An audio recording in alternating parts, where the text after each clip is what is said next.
Good evening, CSU. I'm Litos Castro, your new CTV news anchor. And I'm Stuart Smith. Let's get started with everything in the world of news. Last week, CSU and student media lost someone to a deadly shooting on her birthday. Savannah McNeely was a senior at CSU, an art major, and graphic designer for a multitude of organizations on campus. In remembrance, a vigil was held for Savannah Friday evening at the Ram Walk outside of the new on-campus stadium. Grace Reeder reports.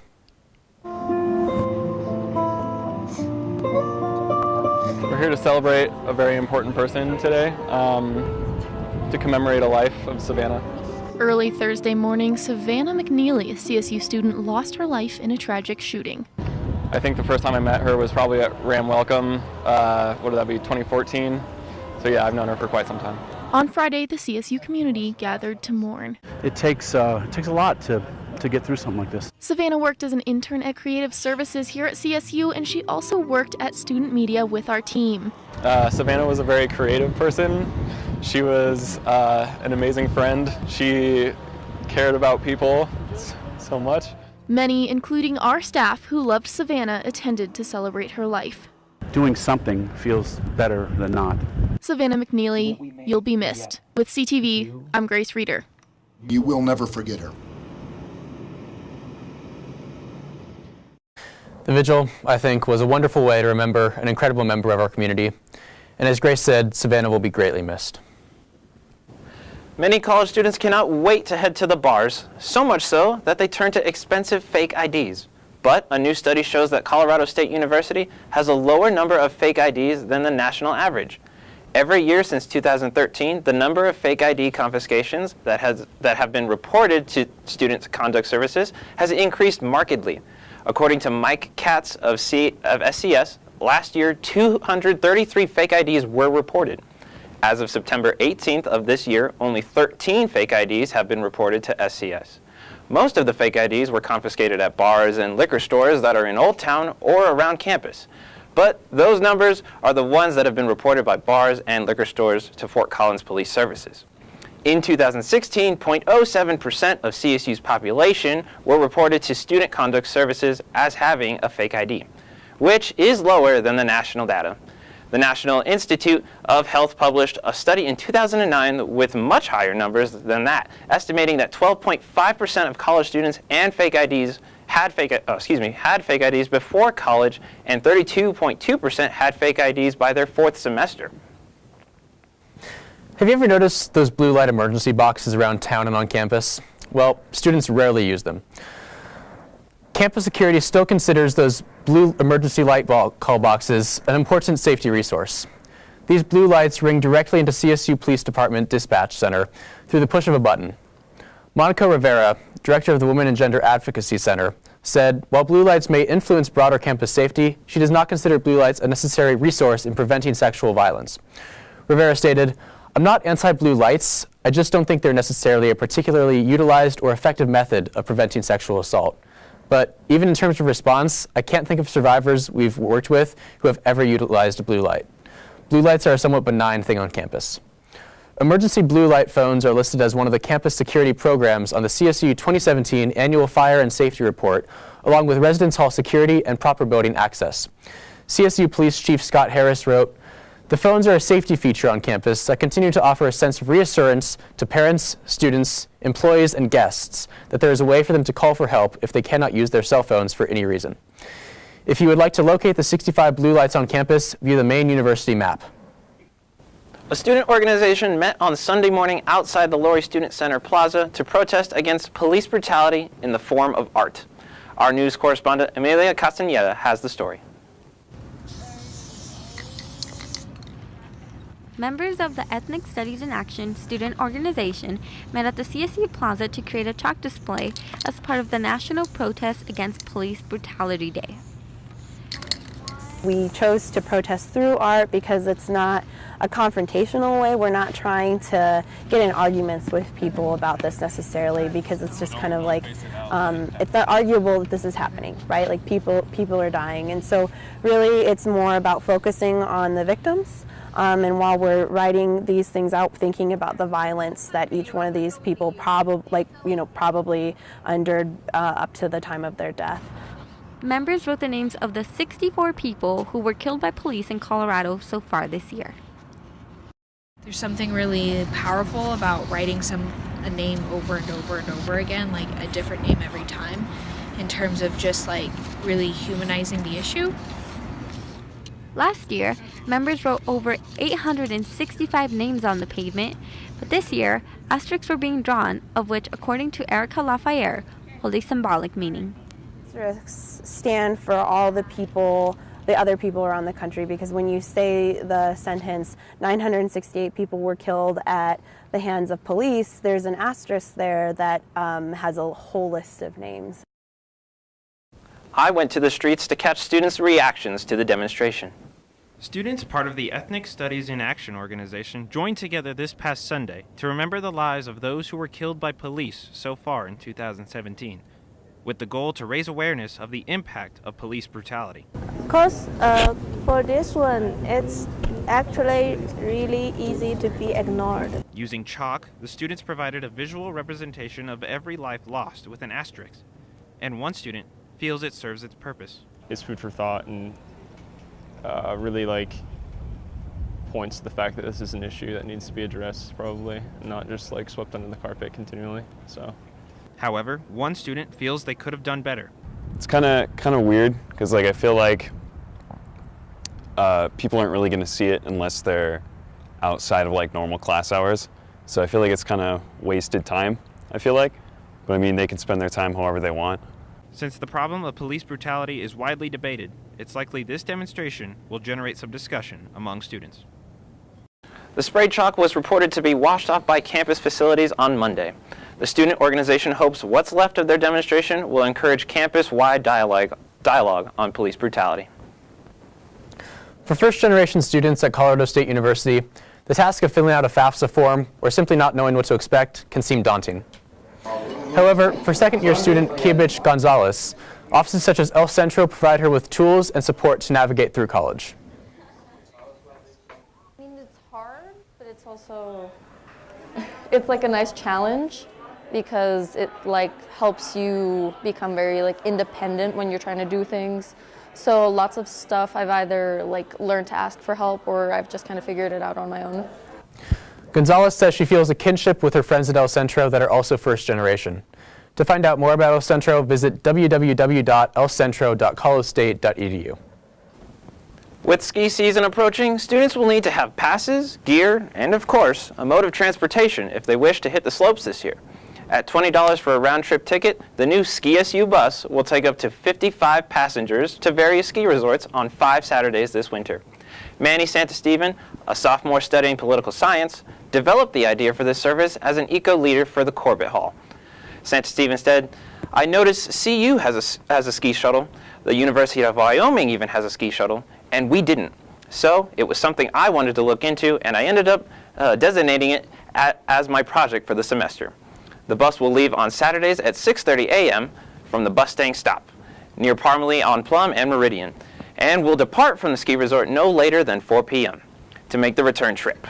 Passengers can stash their equipment in the storage area below the charter bus. For more information, please visit colostate.edu/CSU.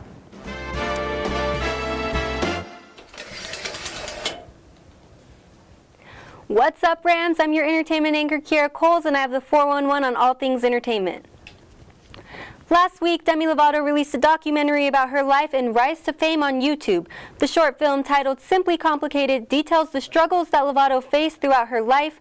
The starlet reveals that she wrestled with multiple addictions and mental disorders from a very young age, including depression, drug addictions, bipolar syndrome, and an eating disorder. Lovato attributes some of her struggles to the fact that she was bullied severely as a child, as well as due to the absence of her birth father during the critical growing stages of her life. The hour and 18-minute long intimate documentary offers a behind-the-scenes look into how drastically addictions and disorders can affect a person's life regardless of status in society. In the weeks prior to the release, Lovato appeared on the Ellen DeGeneres show to talk about her project, saying, quote, "I touch on everything that I've been through and how it's turned me into the person that I am today." The documentary also features several songs from Lovato's new album, which is available in stores and on iTunes. This past Sunday, drag queens and kings got together for one of CSU's biggest productions.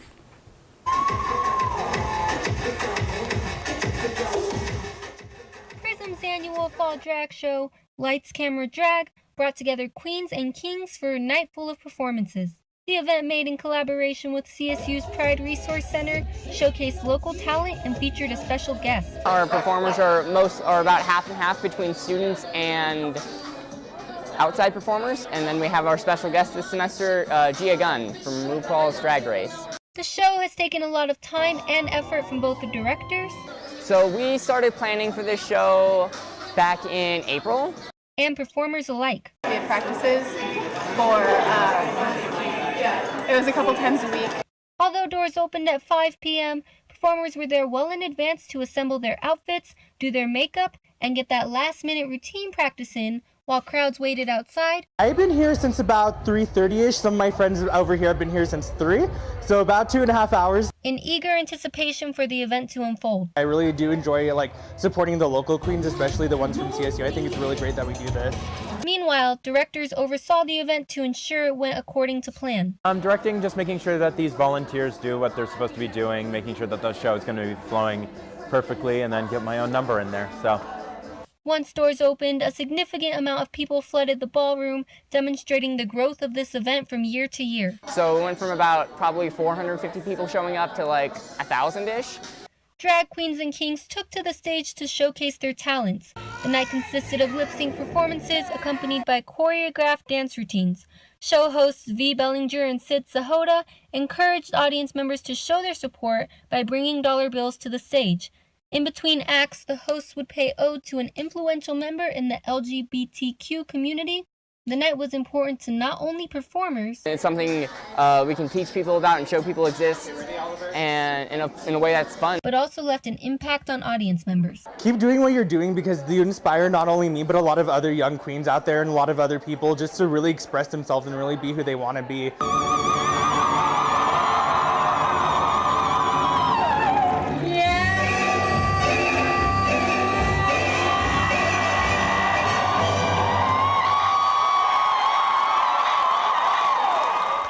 At the end of the night, over $1,000 was collected. The money will benefit the Pride Resource Center.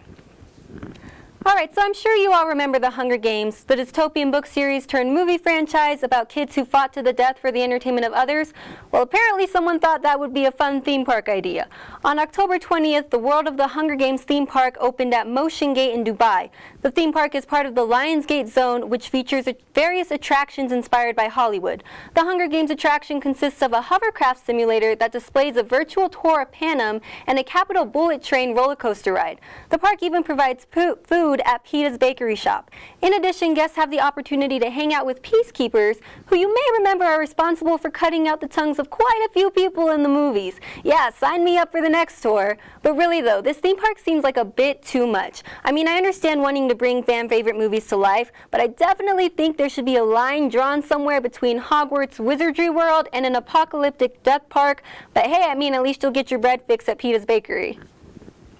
And with that, let's get into some movie reviews. Over the weekend, I saw the movie The Mountain Between Us. Based on the trailer, you would think that the movie would have you on the edge of your seat, wondering how a pair of strangers, played by Kate Winslet and Idris Elba, would escape the harsh, snowy wilderness after experiencing a plane crash. Well, you would be wrong. The movie was essentially a love story. If you're not into love stories, I'm going to save you the time of seeing this movie by saying that basically all of the action you see in the film is in the trailer. Furthermore, I've come to observe that traveling with Kate Winslet, probably not the best idea.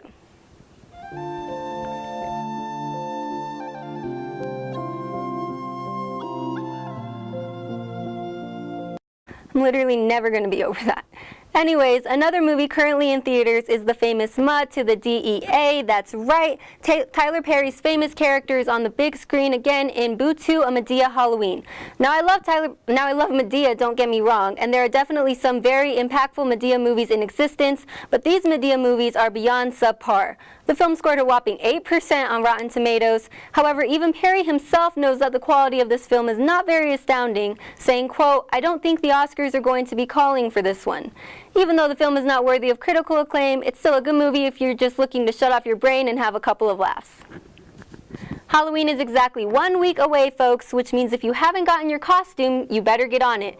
If you're not too thrilled about spending a ton of money on a costume that will most likely sit in your closet for the other 364 days of the year, you can create one of your own. Lucky for you, I have chosen my top 3 last-minute DIY costumes that will have you winning every costume contest. For my first choice, it's Raining Men. Look how easy this costume is. I mean, all you need is an umbrella and a bunch of pictures of your Man Crush Mondays, and voila, you've got yourself a costume. Okay, now this next one cracks me up just because it's so stupid. It's Nickelback. Take a nickel, put it on your back, and just like that, you're a rock band. Just don't be too surprised if people complain about your quote-unquote trash music. My final choice requires some craftsmanship. You'll need some black pipe cleaners, gold cardstock paper, and yellow fuzzy pom-poms. Just cut the paper into a crown and attach the black antennas, top with the pom-poms, and boom, you're Queen Bee. This costume isn't only cute and clever, but it gives you the opportunity to belt out single ladies all night to your heart's content. And I mean, you're Queen Bee, and Queen Bee does whatever she wants. Welcome to CTV News. I'm Marlo Lundak. And I'm Amelia Castaneda, bringing you the latest in CSU and Fort Collins news. 2 cars collided last night at around 7:15 p.m. at the intersection of Prospect and Shields. At least 1 passenger was injured, according to a witness. One of the parties involved in the accident commented on the response time, saying, "There were like 5 cars that stopped. There were immediately people tapping on the window saying, 'Are you okay?' Within seconds, there was an ambulance." The accident has since been cleaned up, and we'd like to remind everyone to drive safe this Halloween weekend. The Associated Students of Colorado State University honored former CSU student at Wednesday's meeting. The student government stood in a moment of silence at the beginning of their weekly meeting to remember Savannah McNeely, the student and former Rocky Mountain Student Media member who was shot and killed along with 2 others last Thursday morning. At the meeting, Speaker of the Senate Isabel Brown recognized Senator William Henshaw, who recommended to the university that they rename the new Ram Walk located outside of the stadium to the McNeely Ram Walk, as McNeely played a major part in the organization of that new tradition. The Silva Impeachment Committee also informed the rest of government that they will begin impeachment hearings and the presenting of evidence in the coming weeks. You can stay updated on the Silva impeachment here on CTV and at collegian.com. Cans around the oval is complete and the tallies are in. This year we collected a grand total of 324,000 pounds of food, which is around the same amount as last year. This is approximately 275,000 meals. The food will go to local agencies to be inspected and then distributed in different ways, such as the Food Link and the Larimore County Food Bank's Fresh Food Pantry. The world's largest leading global food company, JBS USA, gave the College of Agricultural Sciences a substantial gift earlier this year to help the department create a state-of-the-art facility to help students practice food safety, meat science, and animal handling, giving them a more hands-on experience. Today, a small group of CSU students representing ROAR, Ram Organizers for Animal Rights, were protesting outside of the Animal Sciences building on the Montfort Quad. The CEO of JBS, Josely Batista, was recently arrested for the bribery of politicians and health inspectors to gain partners and cut health and safety codes. The group was protesting the transparency of JBS Global and their motive behind wanting to help CSU create this new on-campus facility. Guiding principles is integrity, and we feel like JBS is not showing that they care to have integrity or transparency. And so we think that this partnership between CSU and JBS is really going to hurt our reputation for integrity. So today we're just here asking, can we hold on to both? For more information about the new facility, you can visit www.colostate.edu. So Marlo, what do you think about this weather? You know, I'm not a huge fan. It was 80 degrees yesterday. I was sweating on the way to class, and then today it was 30 and snowing. I wasn't ready for it. What about you? I feel like at this point I have to carry a backpack full of winter clothes, maybe a raincoat, maybe some sandals. This weather's just unpredictable at this point. You just got to be ready for everything. Right.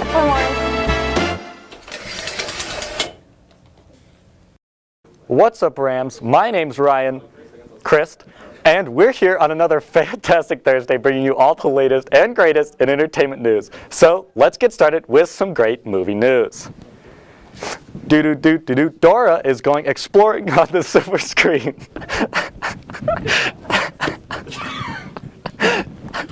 That's right, a new live-action film is in the works. This film is going to be showcasing a teenage Dora and her adventures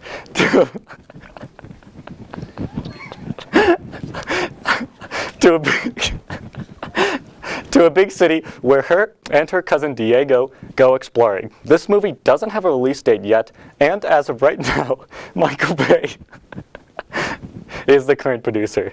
Now, of course, this movie is way out of my target audience. I mean, I'm not even close to being who they're targeting. But one must wonder two things. One, why? And two, why?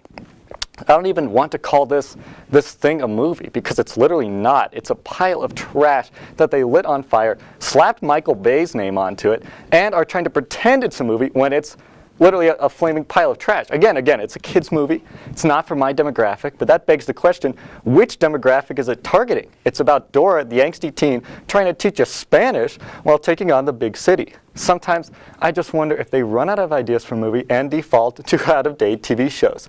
And then I wonder, where are Dora's parents? Like, who are letting a teenager run around a city alone? I just don't get it. Amazon, the online giant for retail, has a brand new business plan that's very ambitious. This plan is called Amazon Key, a new lock and camera system that allows package delivery men to enter your home and place their package inside and then leave. You know, while this might sound like a good idea, I'm not sure if I'm comfortable letting this guy in my home. I mean, look at that face. I don't even trust him to drop it on my porch. With this new system, customers will also have to pay $250 to get this lock and camera installed. Which makes me wonder, if my packages are getting stolen off my porch, isn't that like the delivery person's job to, you know, make sure I get the package?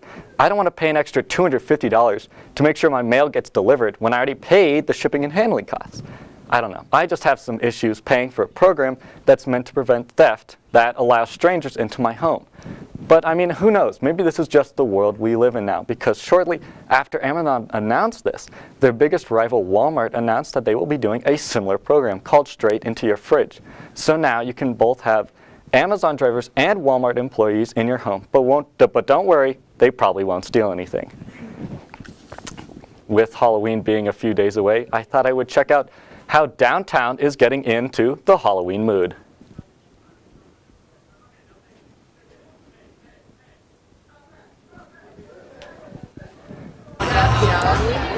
This past weekend, the Old Town Square was getting spooky with the annual Zombie Fest, where people of all ages could get zombified by professional makeup artists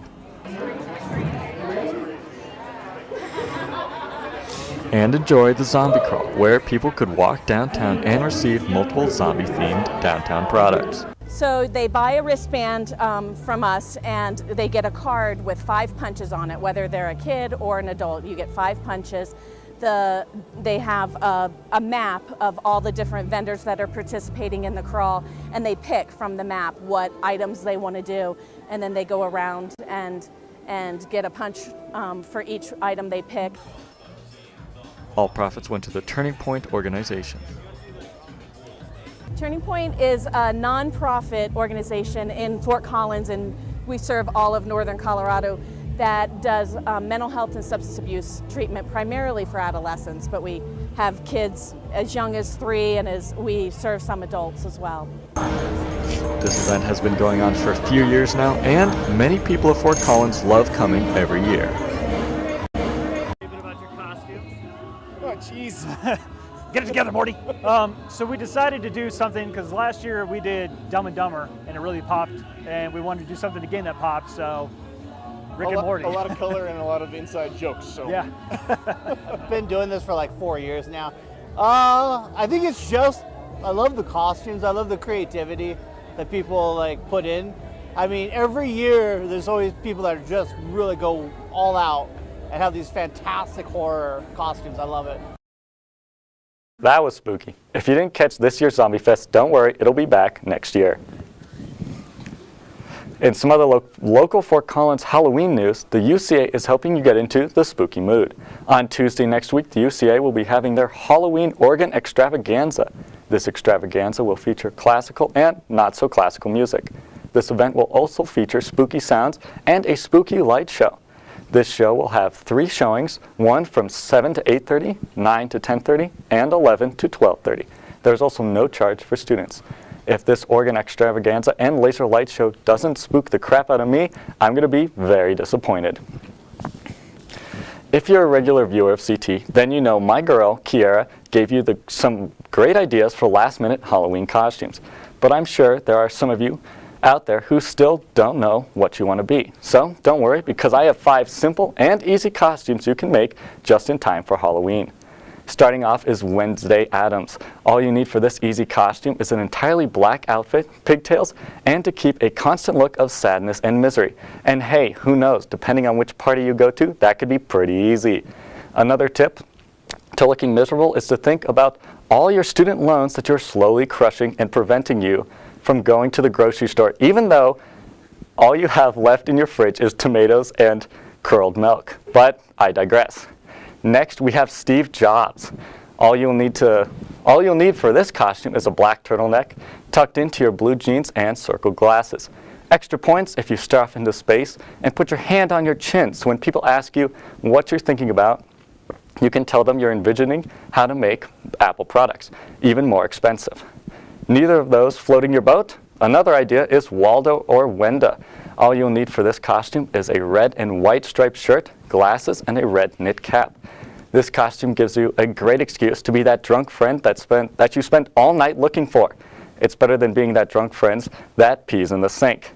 Don't want to be drunk Waldo? Well, the easiest costume to make, of course, is a spooky ghost. All you'll need for this one is a white bed sheet with eye holes so you can see, and to make spooky ghost noise. If you cannot articulate your oohs and boos well enough, then don't even try to attempt this costume. Like, don't even bring shame to the ghost community.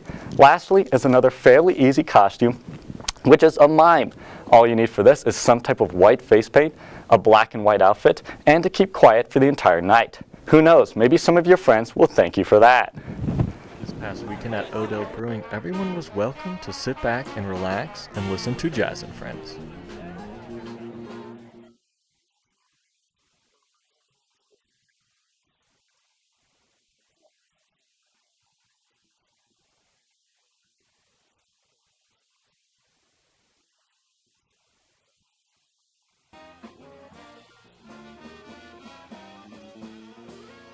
Jazz Friends plays a variety of styles from bebop,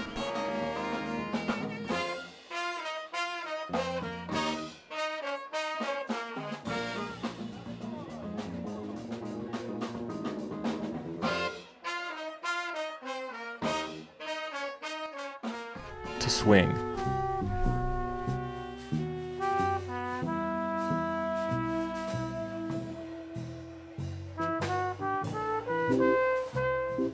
Along with Odell's beer and Jazz Friends, people could also shop at their local artisan market.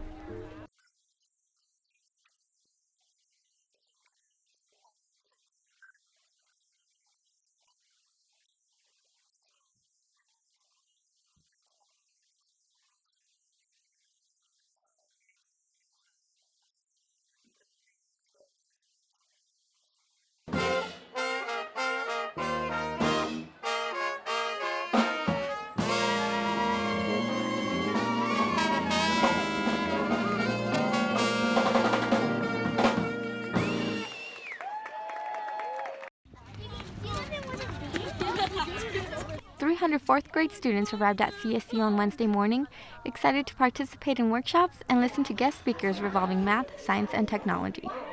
Science Technology Day is an opportunity for many committee members across campus, including El Centro, the Access Center, and the Natural Sciences, to bring fourth graders to campus and help them think about their future. Math, Science, and Technology Day began in 1990, making this their 27th year.